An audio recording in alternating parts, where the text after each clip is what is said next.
Hello বন্ধুরা, আশা করি সবাই ভালো আছো। বন্ধুরা, নিজের স্বাস্থ্য ও সৌন্দর্য ধরে রাখতে প্রকৃতির সৌন্দর্যকেও বাঁচিয়ে রাখা খুবই গুরুত্বপূর্ণ। তাই আজ নতুন কয়েকটি চারা গাছ লাগালাম। প্রকৃতির সঙ্গে আমাদের সবচেয়ে নিবিড় সংযোগের একমাত্র মাধ্যম হলো গাছ।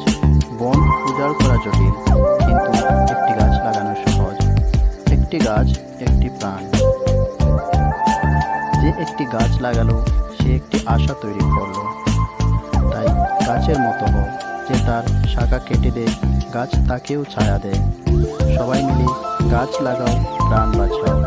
গাছ লাগাও, প্রকৃতির সৌন্দর্য বাড়াও।